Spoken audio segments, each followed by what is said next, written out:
today, inshallah, I want to start with you, like talking about one important topic. I think it is important.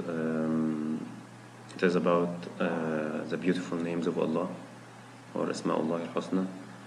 So I feel it is important for us to get to know Allah better, and the best way to know God is to know His names, and to know the meaning of each name and how to live with this name, how to apply it in our lives.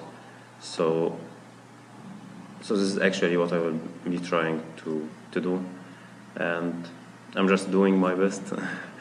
So I will talk first about why I choose the beautiful names of Allah, or what is the goal of this harakas, what's the goal we would like to reach, and then I'll talk about the status or the merit of the beautiful names of Allah, what is the merit of knowing beautiful names of Allah, and then I'll talk about how Allah tells us about His beautiful names. How do we know about the beautiful names? And then I'll give just some references where I got these things from, and these references I will be using till the end. So actually the goal is, as I said, is to better know Allah, and this is like maybe the best of any goals is to know Allah, our Creator. And if we know Him, we will love Him, and we will be longing to meet Him and to go to paradise, and we will be obeying Him, we will be avoiding to commit sins. So the best thing is first to know Allah better. And there is one saying that says, إذا عرفت الآمر سهلت الأوامر. If you know the obligator, then the obligations will be easier for you. And sometimes we think we all know Allah, but sometimes we do some sins and we think that these sins are small or minor. But actually one of the tabi'in said, لا تنظر إلى صغر المعصية ولكن انظر إلى عظم ما عصيت. So don't look at how small the sin you committed is, but look at how great the one you disobeyed is.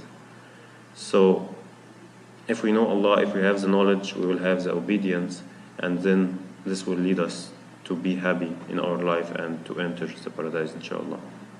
So what I plan to do, as I said, is to try to learn the meanings of the name, not just the meaning in like from Arabic to English, but to live with this name and to apply it in our lives. So we need to know, for example, what is the name of Al-Razzaq, what is the name of the all provider, what is the name of Al-Aziz, the Almighty, Al-Haq, the truth. So if we know the meaning, the real meaning of Al-Razzaq, the all provider, we shouldn't be worried about our sustenance, or we shouldn't fight over food or over money. If we know like the meaning of the truth, we should apply it in our lives. We should always tell the truth. We should always teach our children to tell the truth, to be true in everything. And my ultimate goal of this harakas is to try to reach manzilat al-ihsan. If we remember Sheikh Mahmoud, he talked to us about 3 levels, like Islam, Iman, and Ihsan. And Ihsan is the highest of them. And the manzilat al-ihsan is أن تعبد الله كأنك تراه فإن لم تكن تراه فإنه يراك. So we remember the hadith when Jibril asked Prophet Muhammad, tell me about Ihsan. He said it is to worship Allah as though you are seeing Him, and while you see Him not yet truly, He sees you. Narrated by Muslims. So this is actually our ultimate goal, to know Allah and to reach manzilat al-ihsan, and to reach this rank we have to know Allah well. So what is the merit or the status of this knowing the beautiful names of Allah? There is a hadith narrated by Abu Huraira, and it is in Bukhari and Muslim. إن لله 99 اسما 100 إلا واحدا من أحصاها دخل الجنة. Allah has 99 names, 100 minus ones, and He knows these names, He will enter paradise. But now the question is, what is the meaning of أحصاها in Arabic, or knows? What is the meaning? What is it to know something, to know the name? Is it like just to count them? We have 1, 2, 3, these are the names, or it is more than this? Actually, it is more than this, because one verse is لقد أحصاهم وعدهم عدا. There is one verse, Surah Maryam, verse number 94, is verily he knows each one of them and he has counted them a full counting. So counting is different than knowing. To know somebody, to count, I can count the number of people here, 1, 2, 3, 4, but to know is to get, like, to know his name, his job, his career, and so on, his major, and so on. So we need to know each name, not only to know the meanings from Arabic to English, and that's it, but to know the meaning, the real meaning of it, and how to get it from Quran and Sunnah. When we read Quran, how to know the real meaning of this name. Another verse about the status or the rank of the beautiful names of Allah is in Surah Al-A'raf, verse number 180. وَلِلَّهِ الْأَسْمَاءُ الْحُسْنَى فَادْعُوهُ بِهَا وَذَرُوا الَّذِينَ يُلْحِدُونَ فِي أَسْمَائِهِ سَيُجْزَوْنَ مَا كَانُوا يَعْمَلُونَ. And the most beautiful names belong to Allah, so call on Him by them and leave the company of those who belie or deny His names. They will be requited for what they used to do. So this is one verse from Quran. It is like an order from God to ask Him with His beautiful names. So to ask Him with His beautiful names, or to pray for Him with His beautiful names, we first need to know what are the beautiful names, a name by name. And it of course it takes a long time, but like we will try a step by step to know the meaning of each name. Another verse is in Surah Al-Hashr, verse number 24. هو الله الخالق البارئ المصور له الأسماء الحسنى يسبح له ما في السماوات والأرض وهو العزيز الحكيم. This verse has many of the beautiful names of Allah, and actually Surah Al-Hashr has maybe the largest number of consecutive names of Allah. So the translation, He is Allah, the creator, the inventor of all things, the bestower of forms or the shaper. To Him belongs the best names. All that is in the heavens and the earth glorify Him, and He is the Almighty, the All-Wise.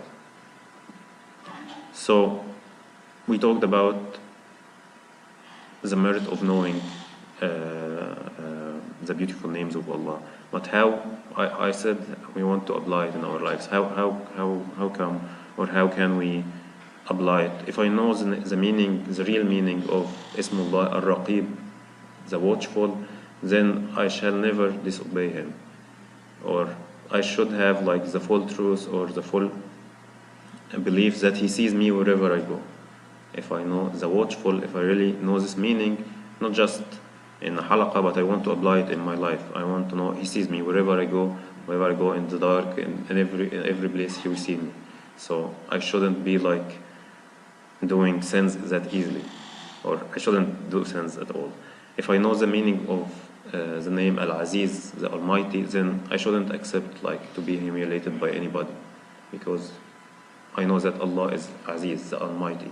If I know the name of Ar-Razzaq, as I told you before, the provider, then I shouldn't worry about my sustenance. I shouldn't fight about food, about money. I should do my best, but I shouldn't worry that much, because I know that Allah is the all provider. He provides me with everything.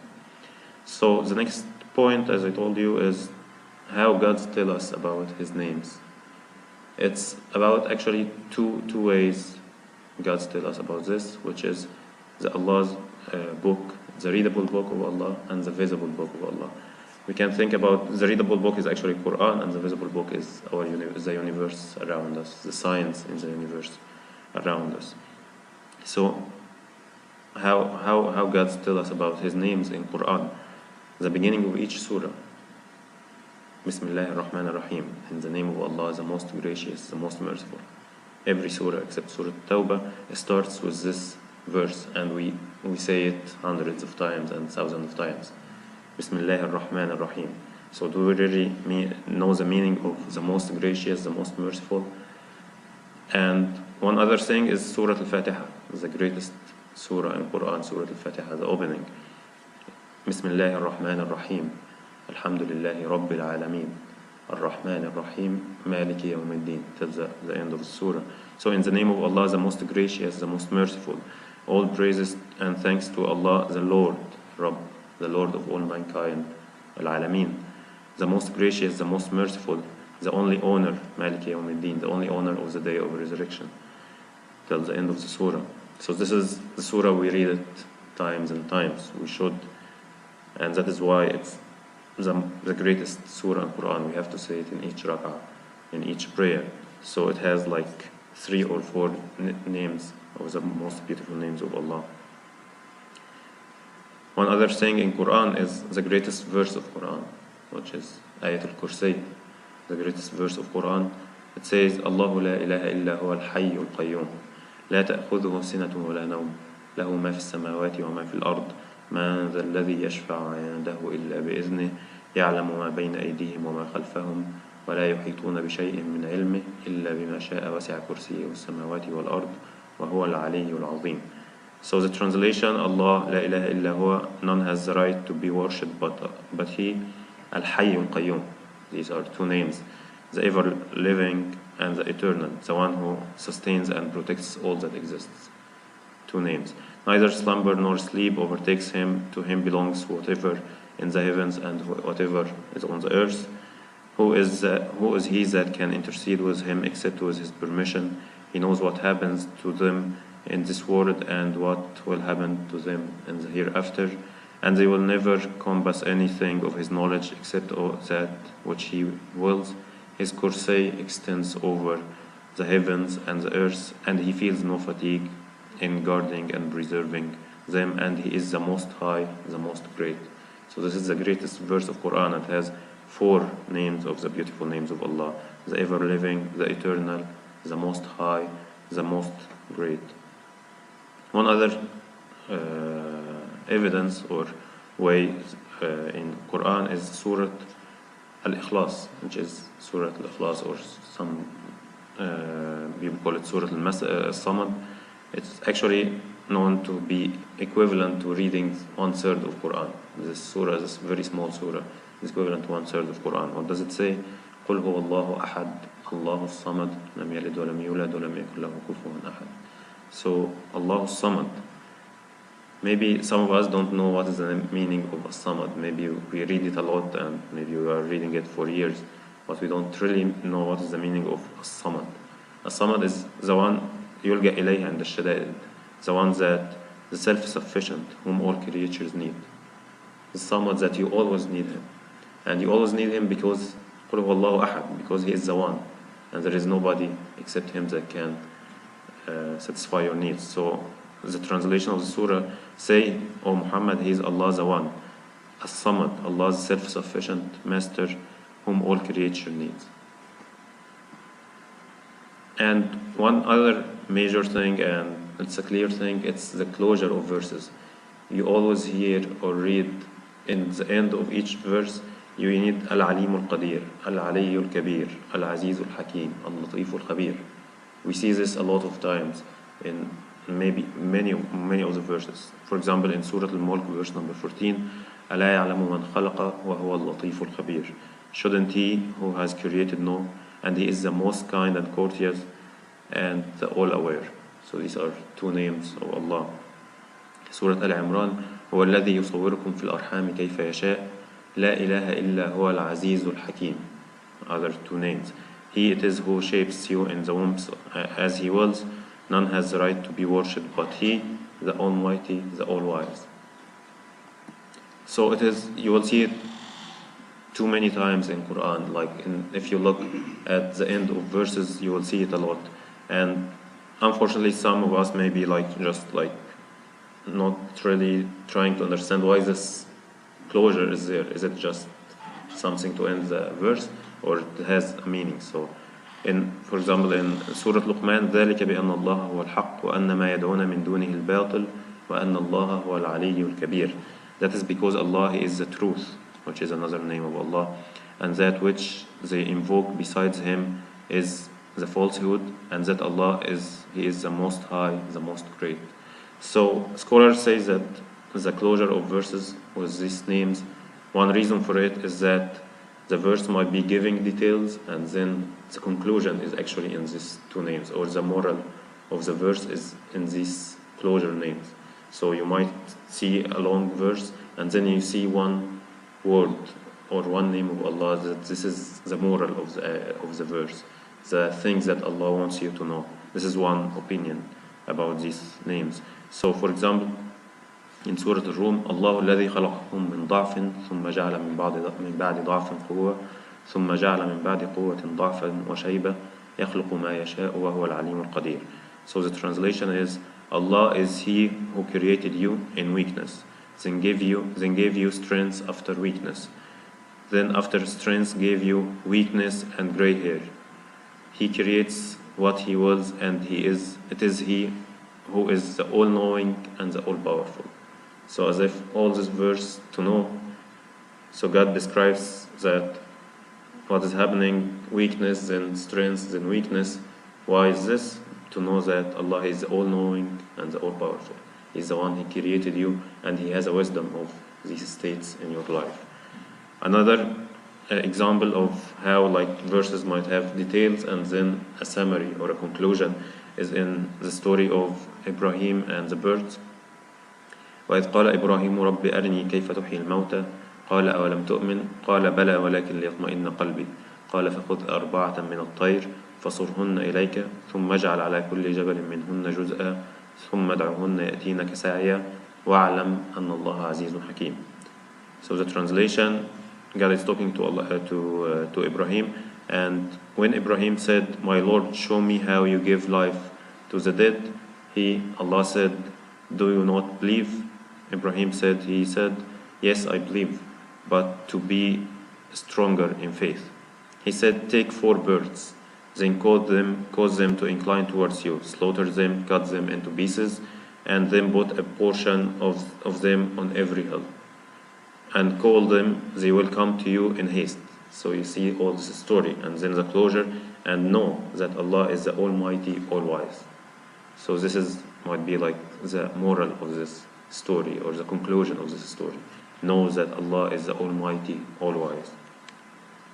So this is the first thing, it's to know Allah through Quran.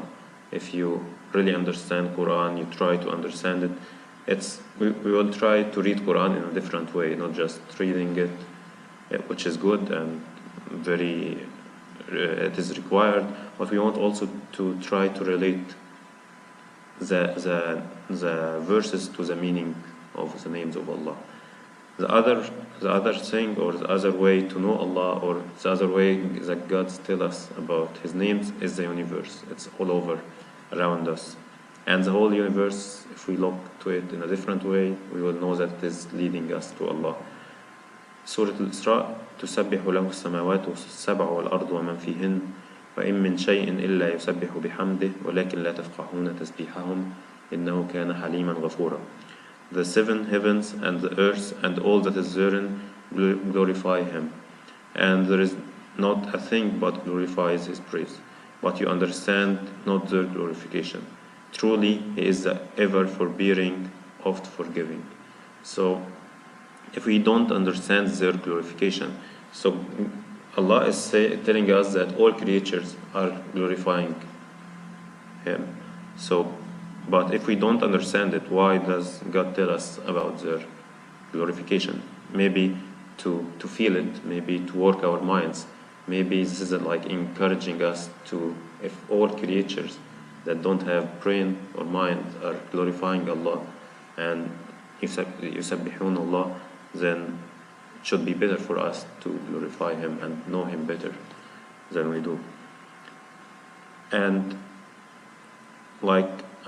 as I said, if you look all around the universe, you will see many verses of many signs of God, like day and night, sunrise, raindrops, everything will tell you about Al-Khaliq, the creator, the inventor, the shaper, the strong, every name of Allah. And some of these signs we take it for granted, like Al-Layl wa Nahar, like day and night, we take it as something granted. But actually, one verse of Quran, قُلْ أَرَأَيْتُمْ إِنْ جَعَلَ اللَّهُ عَلَيْكُمُ اللَّيْلَ سَرْمَدًا إِلَى يَوْمِ الْقِيَامَةِ مَنْ إِلَهٌ غَيْرُ اللَّهِ يَأْتِيكُمْ بِضِيَاءٍ أَفَلَا تَسْمَعُونَ. Say, O Muhammad, tell me if Allah made the night continuous for you till the day of resurrection. Imagine that there is only night and there is no day. Which God besides Allah could bring you light? Will you not then hear? The next verse, say, Muhammad, tell me, if Allah made the day continuous for you till the day of resurrection, which God beside Allah could bring you night wherein you rest? Will you not then see? And some scholars say that the universe is actually a big mosque or a big masjid. If you look to the universe, according to the verse that says ألم تر أن الله يسجد له من في السماوات ومن في الأرض والشمس والقمر والنجوم والجبال والشجر والدواب وكثير من الناس. See, you note that whoever is in the heavens and whoever is on the earth, and the sun and the moon and the stars and the mountains and the trees and the dawab are the creatures, moving creatures or beasts, and many of mankind prostrate themselves to Allah. So all these prostrate to Allah, so as if it is a huge masjid around us. So we want to look in a different way to the universe. We want to feel, when we see a raindrop, we want to feel the power of Allah that made the rain from the winds and clouds. And then it's another way to look at the names of Allah, not just to memorize them. Some people like have them as a song or something to get fortune. Maybe this is good, I'm not sure about its ruling, but what we would like to know is the meaning of each name and how to feel its meaning and live with it. Some common question, are they only 99 names? We said إن لله 99 اسما 100 إلا واحدا. Allah has 99 names, 100 minus 1. He who knows them or enumerates them will enter paradise. So are they only 99 names? So scholars say no, they are not 99 names, and they depended or relied on one hadith narrated by Abdullah ibn Mas'ud in Musnad Ahmad. ما قال عبد قط إذا أصابه هم وحزن اللهم إني عبدك وابن عبدك وابن أمتك ناصيتي بيدك ماض في حكمك عدل في قضاؤك أسألك بكل اسم هو لك سميت به نفسك أو أنزلته في كتابك أو علمته أحدا من خلقك أو استأثرت به في علم الغيب عندك, till the end of hadith. So the narration, the translation, I ask you by every name belonging to you, which you have named yourself with, or which you revealed in your book, or which you taught to any of your creatures, or which you have preserved in the knowledge of the unseen with you. So scholars said that if there are some reserved names that only God knows in the knowledge of the unseen, then they are not only 99. And like if you look at the language in Arabic, إن لله 99 اسما, it is as if I'm saying I have $100 that I will give to charity. But this doesn't mean that I only have $100. I just specify this $100 that I will give to charity.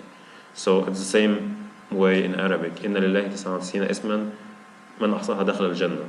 So these 99 names, who knows them well and enumerates them and counts them, he will enter paradise. But this doesn't mean that he only has these 99 names.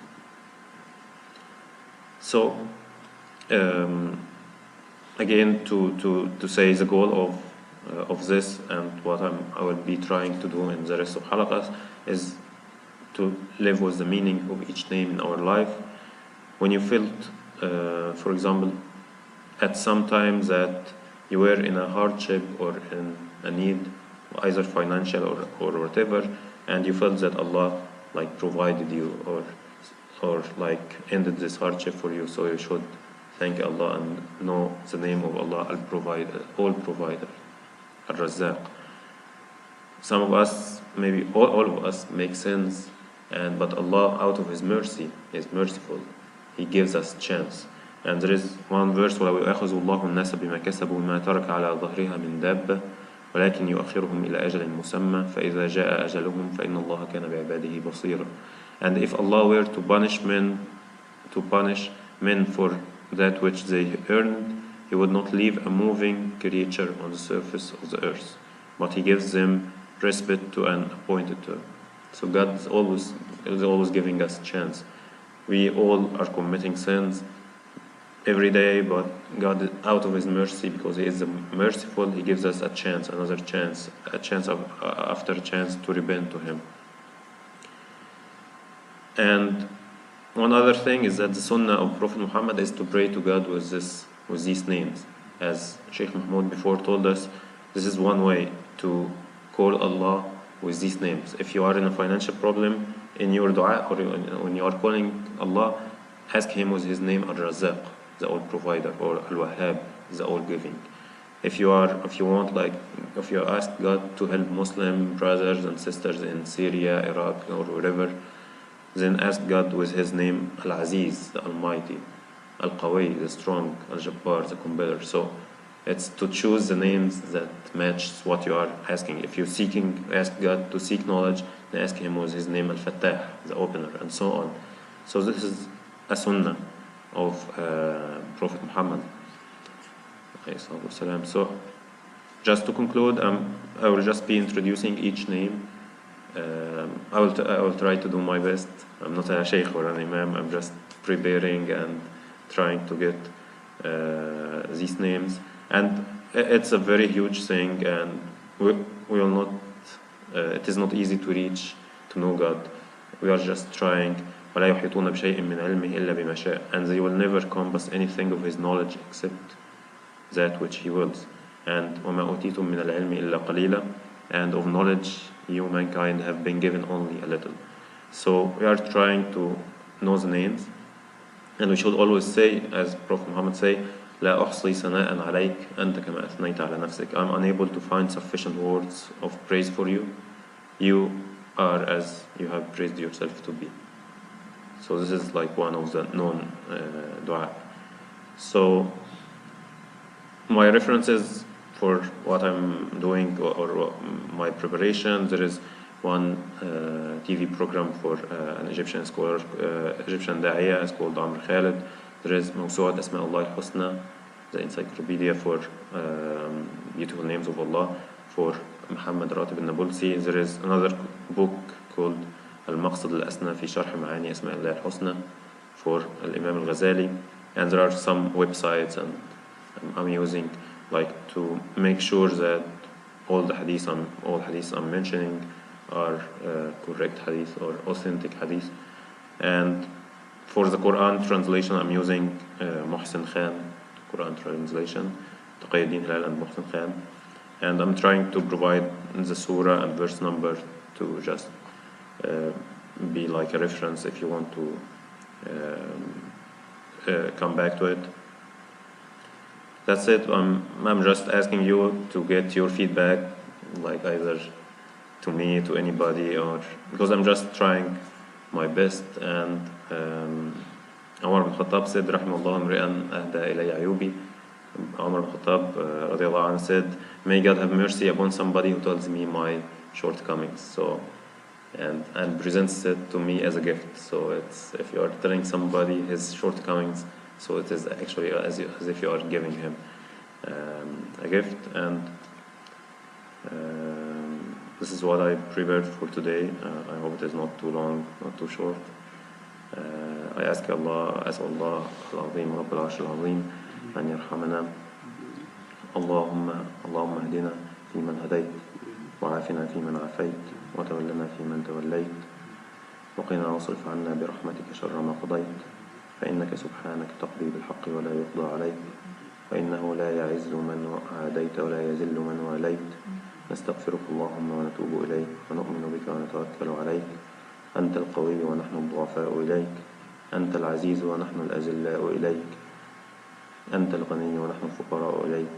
اللهم صل وسلم وبارك على سيدنا محمد. اللهم اكتب لنا من رحمتك ما تحول به بيننا وبين معصيتك.